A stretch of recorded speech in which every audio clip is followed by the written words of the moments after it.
The European gang plans to hit a bank in Vice City. My employees would rather this didn't happen. Each member of the gang has a cover while they are here in Vice City.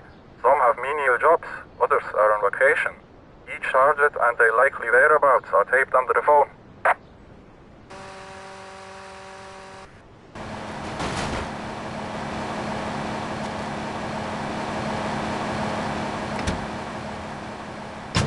Well, screw that, sweetheart. Yes, I agree! Good. Don't bake a cookie. Smash him in the face with a baking...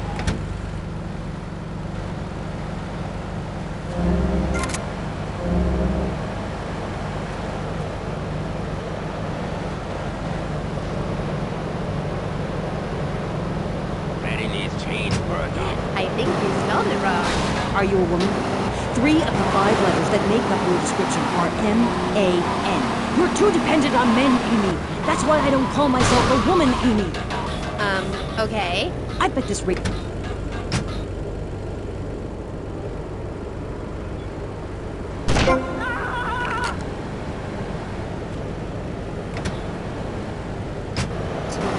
Did you know men drink beer and smoke cigarettes and wear hats?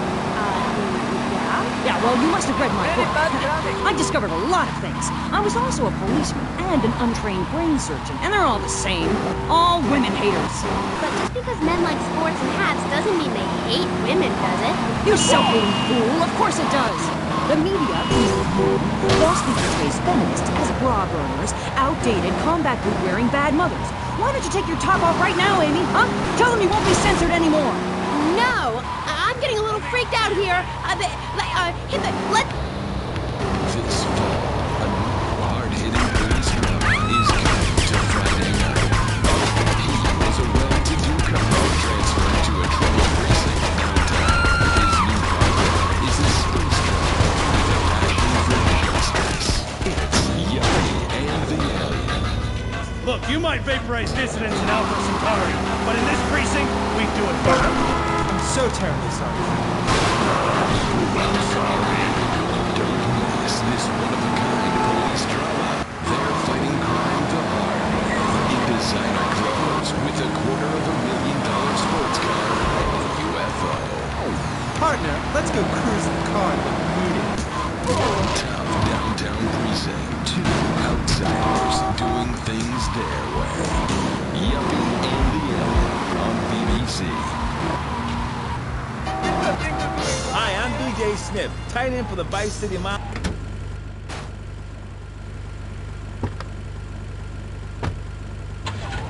Just like you. I moved here after the draft. Football, not Vietnam, even though they do a lot in common.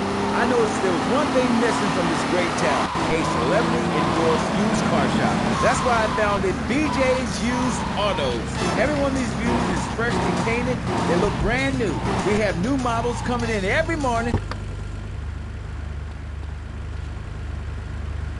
Have a lot of nerve, pal.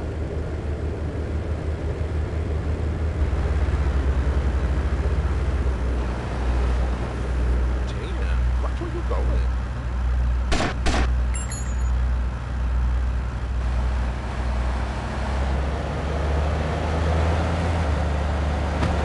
Just give her a call on K-Chat. Who's on the line?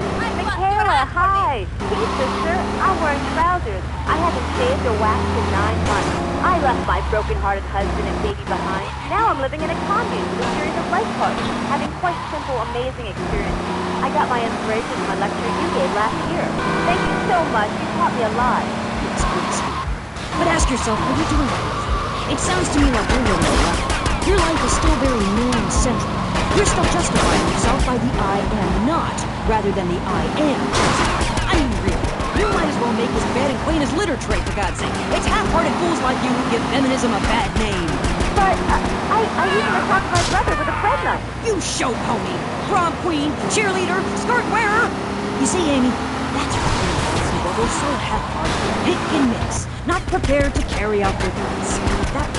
That lady, as I bet she likes to be known, is really a self-hater, a failure in the man's world. Yeah, why, I bet she's never even attacked a man with a vat of boiling oil. But she said she tried to kill her brother. Don't argue with me. I write books. Okay. Next caller. Hey, Lava, it's you. fan. Are you? Yes, it really changed my life. Before I heard you speak before time, I was getting into the feminist movement, but in sort of a silly way. Really? Yeah, you know, burning my bra, beating up policemen, shooting...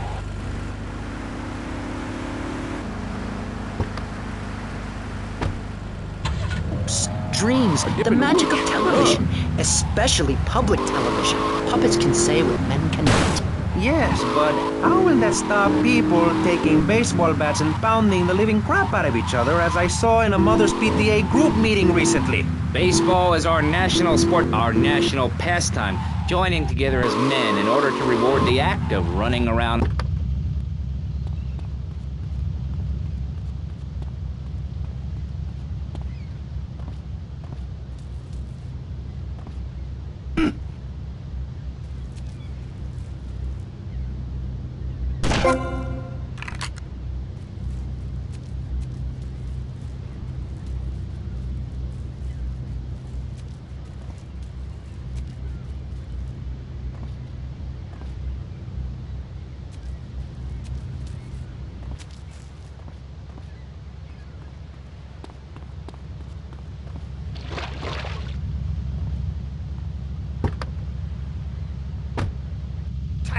Free barbecue and pinball for everyone. Sophisticated entertainment. Yes, but what about the little guy? What about the guy who is standing there saying, I like being part of America. I like it a lot. I get public radio. I can hear Maurice Chavez. I own a small one-bedroom, a business selling flowers to people stuck in traffic. 3 or 4 radios, all turned on to VCPR. A dog, 15 ice cubes. But I don't feel safe. I'm worried about gangs. Gangs are a myth put out by the liberal elite to patronize and demean the working man. I mean, what kind of right-minded youth from a poorer background is going to spend his time stealing things and posing in silly clothes when he could be getting ahead with a minimum wage job and making his parent proud? The dream of America is to live in a duplex and share a yard. Why would anyone want to threaten that great future? Answer me that and I'll show you a green dog. And speaking for the underdog, the foundation I set up with my trust fund, we believe gangs are a valid expression of a people's identity, a grouping, a community within a community. Gangs are a way to be noticed in the boxy suburbs. You scream out, rather than urinate at the edge of your camp like a proud native. We spray paint our names on the walls of the mall to ward off predators. And that's supposed to terrify people? No, no. We believe passionately in non-violent solutions to life's problems. Gangs have to learn to love, to be inclusionary. We'd award badges to good gangs and give bad gangs a silly hat to wear. It would give people something to feel a part of. Kill with kindness, not a garden tool. Yes, but what about the guy getting beaten up on the street? Or the man...